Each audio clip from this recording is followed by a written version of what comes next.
I snatched her purse off of her. I snatched her jacket. On December 18th, just 7 days before Christmas, charged with murder, Christopher Morrison Sr. appeared via video for his arraignment. December 2023, just before Christmas. It's a time of friendship and giving, a time to be with your family. But for one couple in East Liverpool, Ohio, this would be the Christmas of nightmares. 34-year-old Tiffany Morrison was last seen on December 18th by her mother-in-law, who doted on her. Tiffany was a real part of the family, but her initially dreamlike marriage and her relationship with her husband himself was crumbling with devastating consequences. It's over. We're done talking. When's the last time you saw your wife, you said?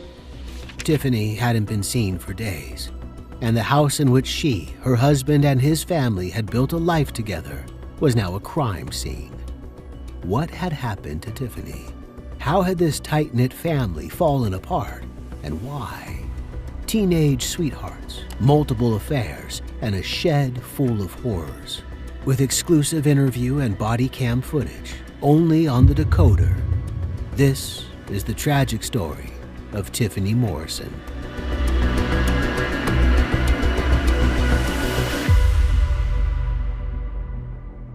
East Liverpool, Ohio is a small city, mostly suburban.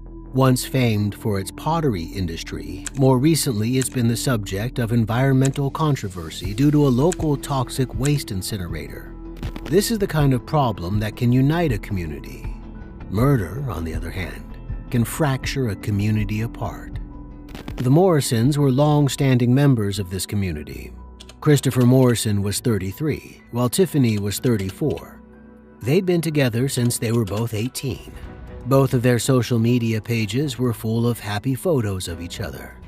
They ran a business together, Essential Needs, which was a massage parlor in neighboring Kennedy, Pennsylvania. They were both licensed massage therapists, and they'd trained together. They'd envisioned their whole futures together.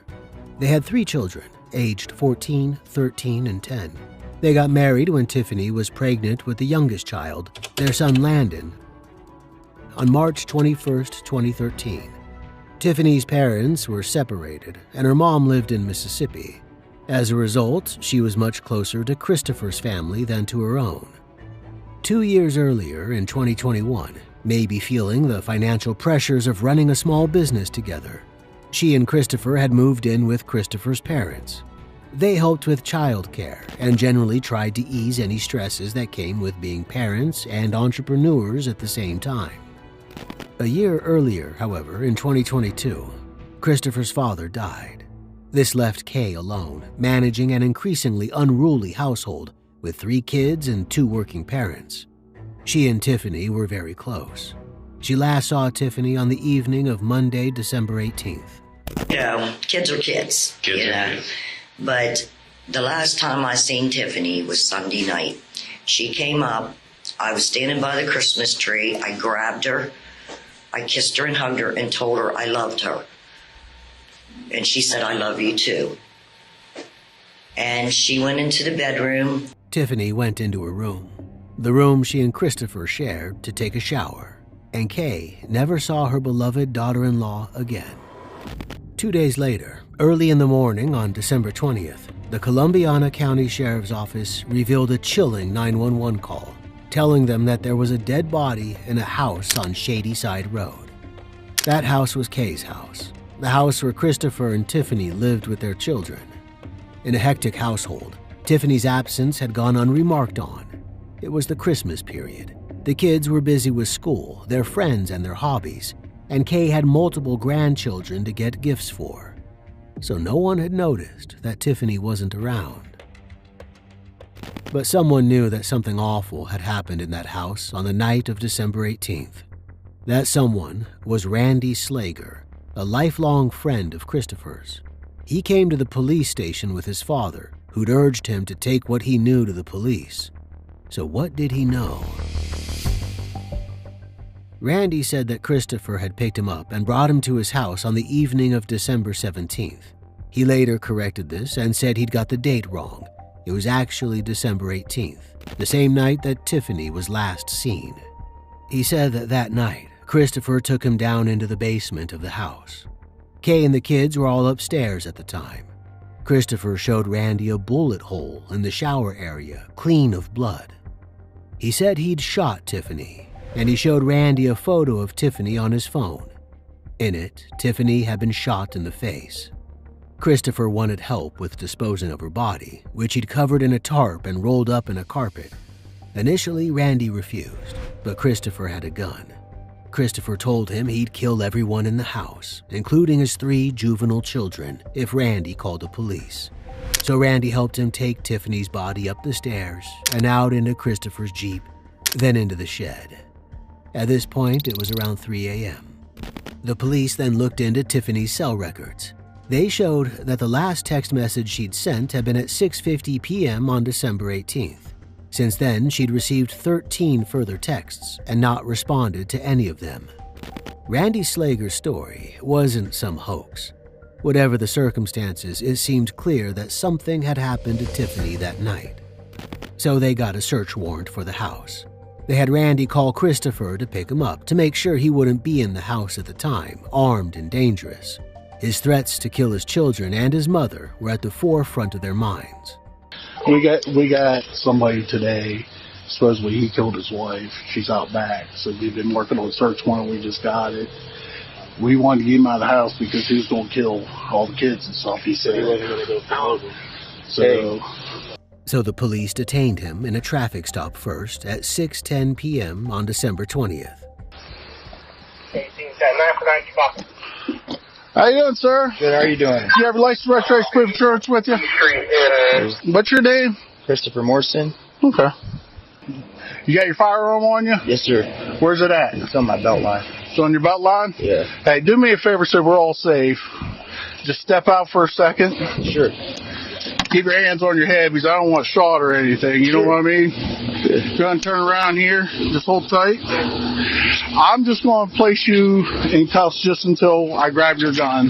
Okay? What's going on? What? We got a call complaint down here. I'm just following up on it. He asked me to come down, help out. I just pulled up to my buddies. I was supposed to pick him up. You supposed to pick up your buddy? Yeah. Who you picking up? Randy Slager? He had a handgun and a switchblade on him when they stopped him. Again, this matched Randy's story. They decided to take him back to the police station. So you're aware of what's going on. You have some gentlemen at the station want to talk to you. Okay. So you're being detained and taken back to the Liverpool Township Police Department, okay? Okay. At that point, they'll talk to you and let you know what's going on. There, they sat Christopher down and interviewed him. At first, he didn't seem to know what this was all about. Why do you say that? Who might it belong to? Because I'm thinking, did my wife say that my Jeep was stolen, or... Who's your wife? Tiffany Morrison. Tiffany Morrison. And, were you guys going through a separation, or? I guess. You guess? I guess. He did, however, suspect it was about Tiffany. He said they'd been having problems. They were on the brink of divorce, it seemed, and Tiffany had been seeing someone else. Last night, we argued, and she said she was going back up to see her boyfriend, and I said, okay. I said, but you're not taking my vehicles. And she was like, yes. She said, when I took off, I left you with the Jeep for the kids, and I took the Impala. And I said, okay, but I'm not going to enable this anymore. I'm not going to make it easier on you for you to leave. Like, that's not going to happen. I said, so if you're leaving, then let him, the guy who has no car, come down an hour away from where he lives and pick you up. She's like, no, I'm taking my keys and I'm leaving. I said, no, listen. I said, okay, I'll tell you what, I'll take you there. She said, you're not driving me to his house. And I said, okay, well then I'll pick a spot. I'll drop you off close. You can figure it out from there. And she says, okay. So we started down a hill. We started into an argument. I kicked her out of my Jeep, and that was it. Christopher was jealous and refused to give her the car to drive to see her boyfriend. They argued, and he kicked her out of the Jeep, keeping her phone, or so he said. He claimed this had been only the previous night, so December 19th, When he'd kicked her out of the car, he drove around a while with Randy. And then she, took off? I went and got Randy, and we drove around, and I was venting, and then I felt shitty because she has no car, she has no purse, she has no keys, and we just got snow. It was cold. Mm-hmm. And I'm like, here I go giving a I shouldn't. You know what I mean? So I drove around looking for her, and then I drove home. He had her phone, but he expected her to contact him anyway. This wasn't the first time she'd taken off. Apparently, she wanted more financial independence, which was going to be tricky since she and Christopher ran a business together, and they lived with Christopher's mom. Okay, she was just talking to me about getting this house up there. So she's running off getting this house on her own. Or she's doing it without me and forcing me into it, I'm thinking, because I didn't really agree with the house, because the reason we're staying with my mom is to save money. And financially, we're closer than ever to be able to get out of my mom's house. We stayed with my mom as a strategy to bank money to get a bigger down payment for our house. This, according to Christopher, was when he started to suspect that Tiffany was seeing someone else. So she's throwing a fit. So I'll give her some time to calm down. But she's telling me, I don't think I want this. I don't think I'm coming back to this. I'm done, blah, blah, blah. I'm like, this sounds weird. Something's going on here. I'm like, what's his name? Who are you talking to? That's what it's got to be. He seemed frightened that Tiffany would leave without even saying goodbye. The first time she'd done this, the previous week, he'd taken the kids to Kalahari. In the car with them, he asked them to express their feelings about their mom. So then I said, son, I want you to tell her how you feel. I said, how do you feel about all this? And he was like, I'm angry. He's like, I want to see her, but I'm angry. And he's like, I feel like I haven't had a mom since I've been 10 years old. It wasn't only jealousy and financial insecurity driving a wedge between the couple. It was the division of responsibilities in the house as well. So they were seriously talking divorce. And she's like, where are you guys at? And they tell her. And she's like, okay. And they started talking, and I got pissed in the middle of the conversation. And I was like, Chris, tell her how you feel. I'm like, don't clam up. Tell her how you feel. And he's like, I'm like, now when you meet her in person, because she's getting this house on Monday, Tuesday, whatever. I said, she's telling these kids that she's going to get this house. She wants them there with me 5 days a week. She wants them on the weekends. And then during the summer, she's going to bring them up more often, when they want. She wants to do 50-50 with me. She wants to be civil. She wants, just like we always talked about, she wanted to make it as easy as possible. She was still going to help me pay off the Jeep. She's still going to help me at the business. She's still going to help me with bills. But she wants me to start banking my own money and separate our accounts, because she wants to basically discover her independence. She doesn't know who she is without me. I don't know who she is without her. So she wants us to be separate and do our own thing for a while. And I'm still thinking, what's his name? They'd been together since they were 18. It was understandable that they were growing apart after so many years married. They hardly knew who they were without each other. But Christopher claimed that he was trying to make the marriage work. I said, listen, let's go to couples counseling. We'll work it out. She's like, I don't know if I want to. I'm like, okay. I'm like, let's just go to work. We'll work it out. We'll talk about it later. She's like, okay. Then on December 16th, a man called Jake Hill messaged Christopher on Facebook. He sent Christopher explicit images of the two of them together, Tiffany and Jake, that is. He sent the messages and then unsent them, so Christopher apparently called him. Jake was the man Tiffany had been seeing outside of her marriage. They squared up over the phone and over text. Jake told Christopher, "Go get a job," and "Support your family, clown." Among Christopher's responses, he said, "I love this for court, though." Presumably, he meant divorce court. He also said, "Tell me when and where, I'll come to you." This was a threat. He then called Tiffany. He was furious. Are you serious? I said, he tells me all this shit. You guys are mocking me and this and that. I said, okay. I said, I'm on my way to get my kids. I said, you go back to Jake's. I'm done. And I'm screaming at her the whole way up there. I'm like, I did anything for you, Tiff. Anything. I would have went to marriage counseling. I'm like, I would have gave you the world. You know what I mean? All you had to do was talk to me. If there was a problem, all you had to do was talk to me. And I understand. And I said, and I'm going to tell you what, as I'm pissed and I'm fuming, I said, I'm going to tell you like this. You know what? I've been there, and I forgive you. I said, how fucked up is that to say in the middle of it? In the middle of it, after the conversation that I got right now, I'm telling you, I forgive you because I understand why. I understand why, because I've been there. I said, and it doesn't make me want you any less. I said, it doesn't make me not want to fix things. I said, we'll go to f***ing marriage counseling. I said, we'll get our family back. If you decide after marriage, you give me some time. We go to marriage counseling. You decide after that you don't want to f***ing be together. Fine. I said, but let's exhaust every possible option before you f***ing do this. But according to Christopher, they managed to reconcile enough that they spent the night together. And in the morning, he started looking for new job opportunities in real estate to turn their fortunes around. But things still weren't right.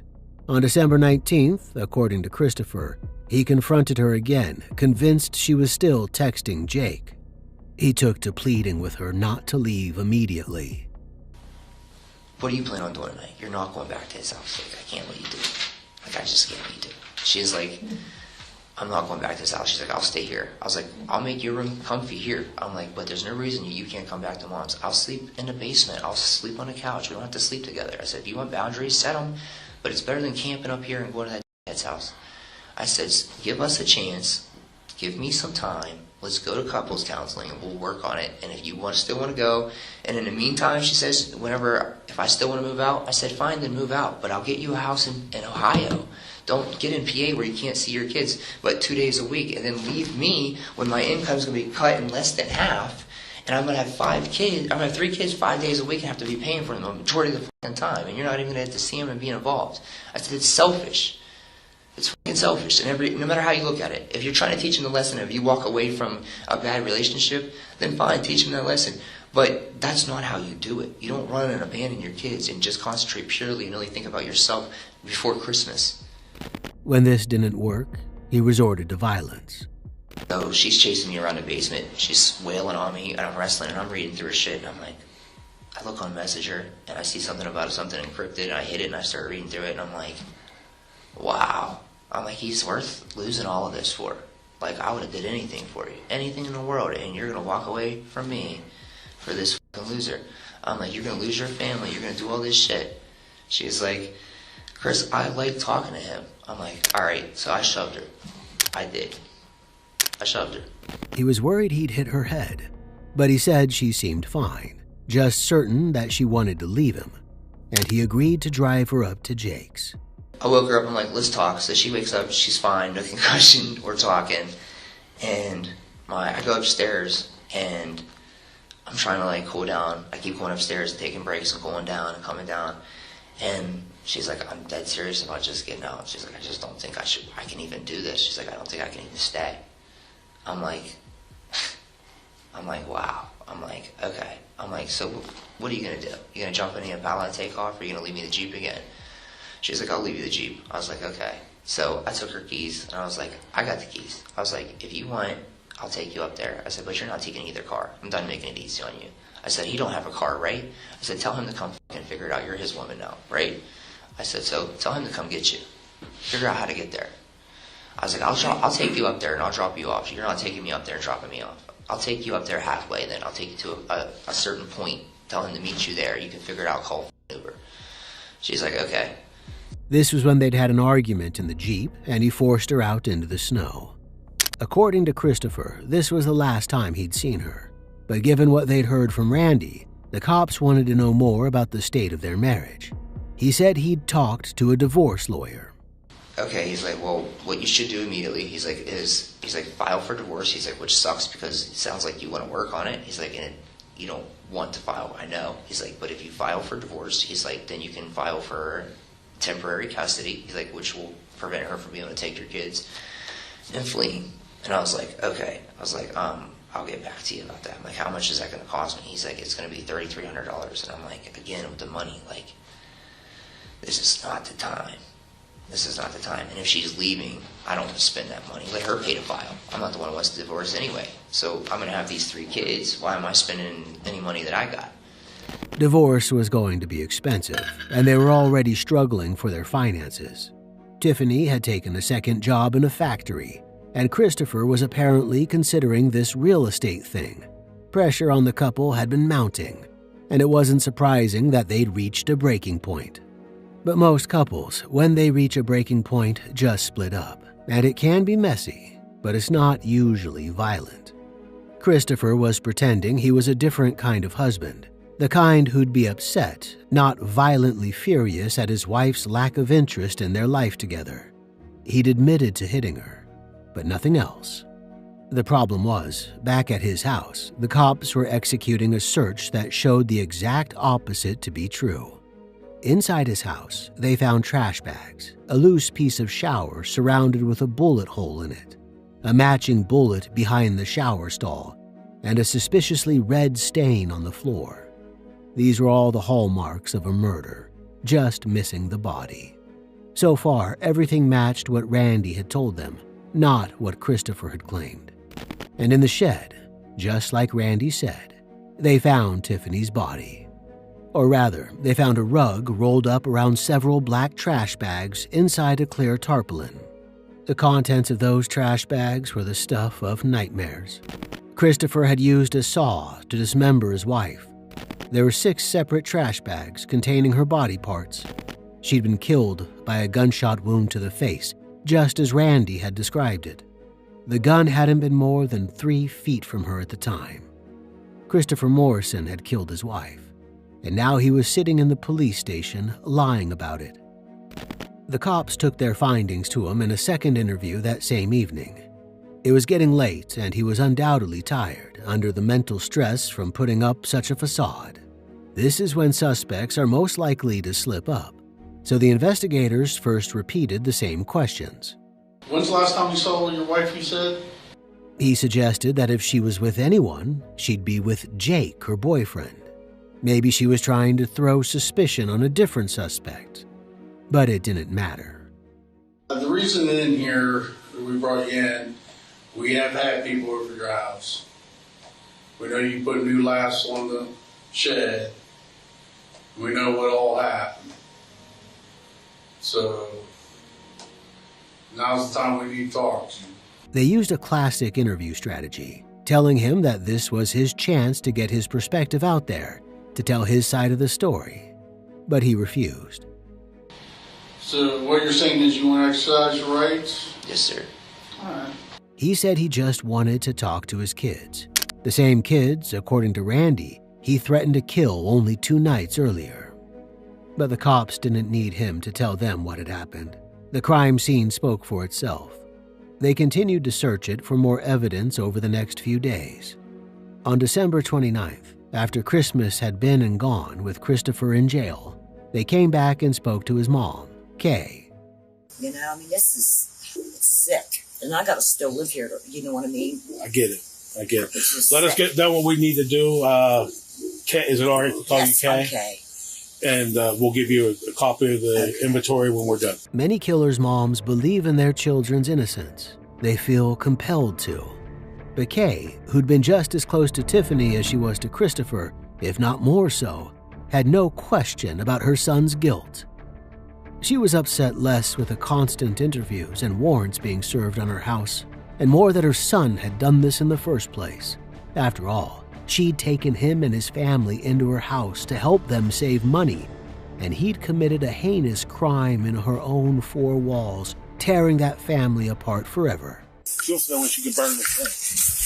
That's when she can burn the shed down. She wasn't trying to destroy evidence. She was trying to move on from what her son had done as fast as possible. It is. It's very horrible. I mean, I'm sick to my stomach. I want to burn the shed down as soon as possible. I want to know when I can do that. Christopher had been calling her from jail, but she didn't want to talk to him. Nothing to say? Well, no, I don't have nothing to say to him. I mean, you know, he did this in my house, you know what I mean? And, you know, I just don't know where his freaking head was at, but I know it sounds cruel on his mom, but I don't even ever want to say anything after what he's done. Kay clearly had no interest in covering up for her son. In January, she agreed to be interviewed to establish more of a timeline for the murder. She recalled seeing Tiffany for the last time in the evening on Monday, December 18th, and Christopher behaving strangely. He was acting very odd. You know. Chris was acting on. Especially on Tuesday. Not Let's Monday. talk about Monday. Oh, Monday, he was... Like after you got home from shopping? Yeah, he was acting a little odd. Monday, I think it was, Monday evening. He didn't want us downstairs. You know what I mean? And he told us that she was sleeping. He seemed even worse on Tuesday, the day after he'd killed Tiffany. He was very emotionally upset. You could tell he was really emotionally upset. And I think it was, I can't remember if it was Tuesday or Wednesday, when I returned home, he was burning garbage. Very often. They don't burn garbage very often. Where do you burn garbage at? Right out back. Just paper garbage. Where is that? Like on your back patio? Yeah, on my back patio. There's a big thing out there, you know, up by the tree. Had she come across him trying to destroy the evidence of what he'd done? It seemed likely. So you've never seen Tiffany walk up out of the basement and get into the red car or the Jeep? No. Kay also offered some more background on their marriage. He kept telling us I knew they were having marital problems. Before she came back home Sunday, she had been gone for at least 5 days. Okay. You know, he told me that this guy she was seeing was 18 years old, under house arrest, and he had sent him some nasty pictures. She suggested that the interaction with Jake Hill had driven Christopher over the edge, and he wasn't blameless in the marriage either. He was crying, he was like, I would do anything to make this right with her, because, see, he had an affair before with his partner from the Essential Needs. The affair was with a woman called Kayla Ligori. It happened for around 2 years, across 2019 and 2020. So 3 years earlier, a long time ago, and she had long since quit working with Christopher and Tiffany. But this was an old wound that had never fully closed. Maybe Tiffany's own affair was partly her own way of getting back at him, and he responded to it rashly and unhealthily. Totally inappropriately, he sent the explicit images to their teenage son, perhaps trying to drive a wedge between the kids and their mom. Kay also revealed that Christopher had a violent past. I'm not going to say I was never scared of my son, because I've always been kind of scared of him. When he was 14, he and his friends tied up a dog and shot it. Kay later found the corpse on her property. Around the same time, he stabbed another kid in the arm. She ended up sending him to a treatment center to deal with his issues with anger and violence. But apparently that didn't work. And Tiffany, who'd been with him since they were 18, still couldn't have known how violently her affair would end. To really understand the relationship dynamics at play here, there was one last person to talk to: Jake Hill himself. He was working at a factory in Pennsylvania in the summer of 2023 when he met Tiffany, who'd taken a second job there to top up her family's income. They hit it off immediately, but Tiffany was hesitant. Tiffany talked about Christopher? Yeah. What would she say about that? Basically that we were better off just being friends, that dude's not right in the head. And I used to just laugh and be like, I'm not right in the head either, I'm not worried about him. And she just basically told me to just, like, if we're going to keep talking, just block everybody and just don't ever say nothing to anybody.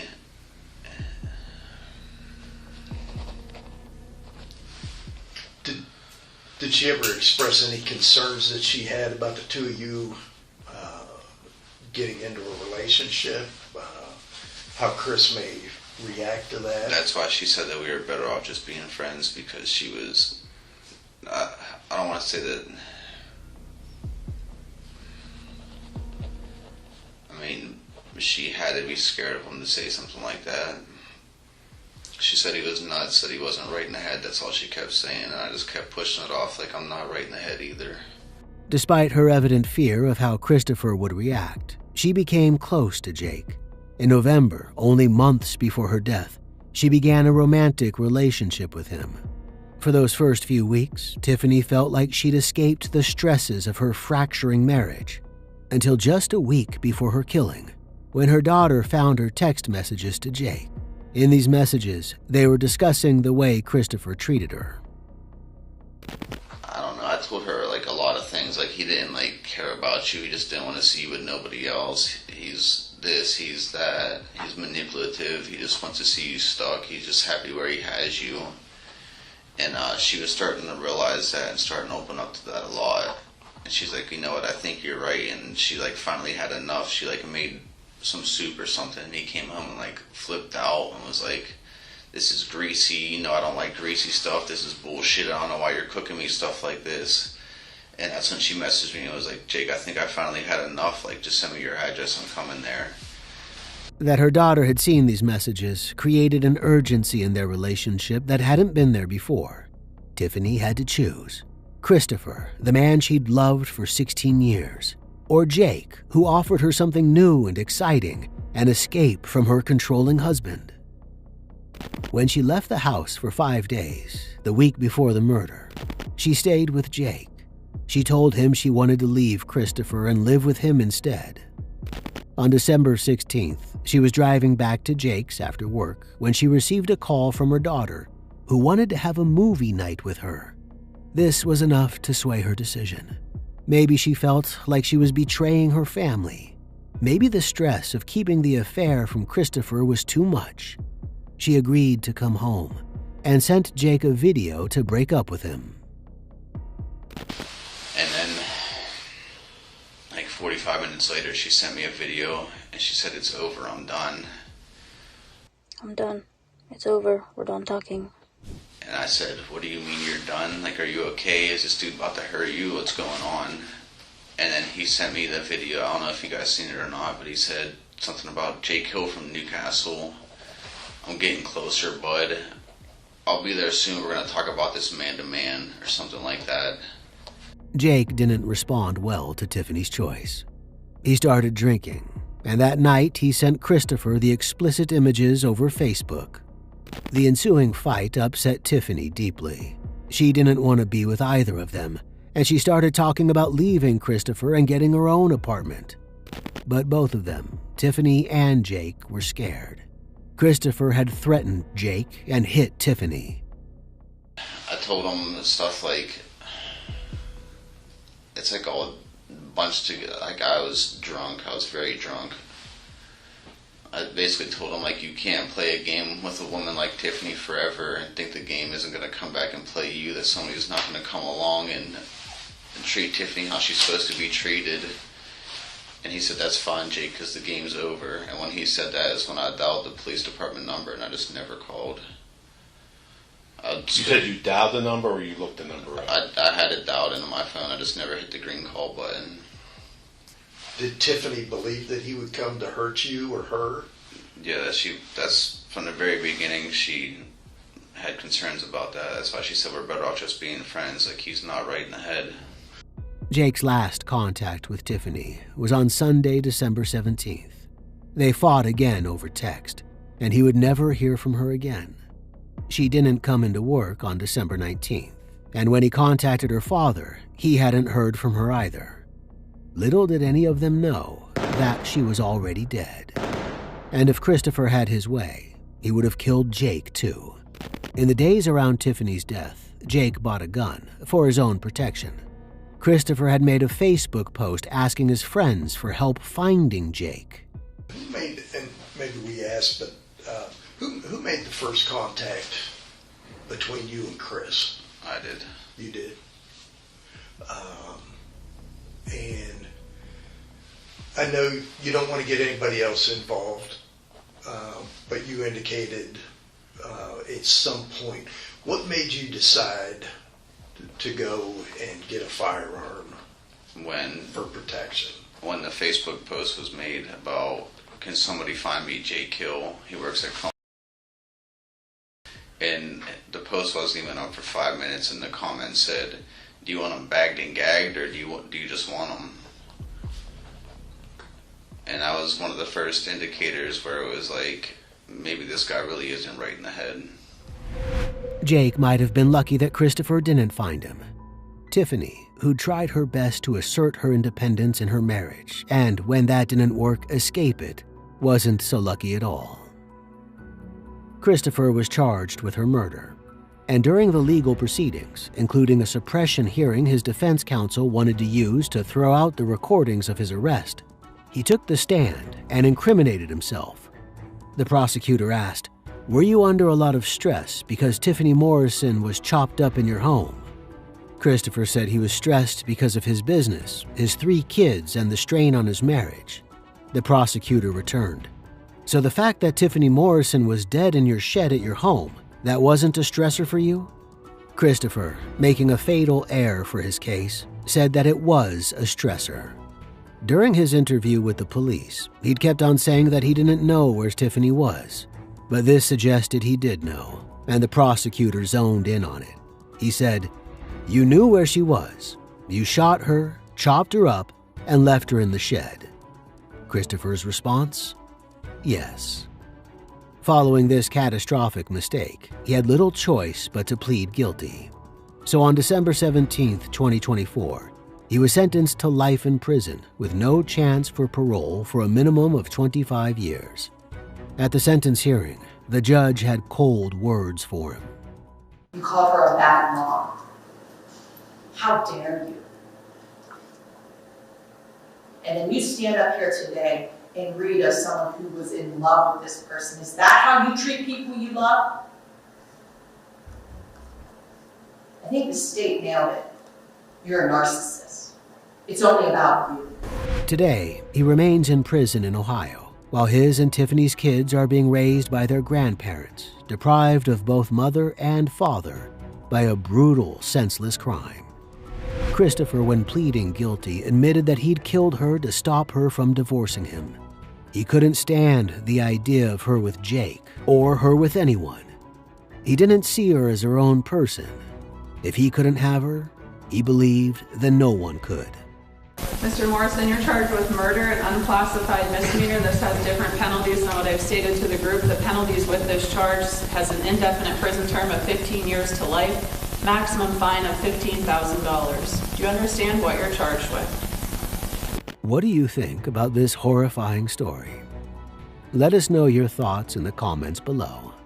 Until next time, stay safe, keep up with our channel, and we'll see you very soon on The Decoder.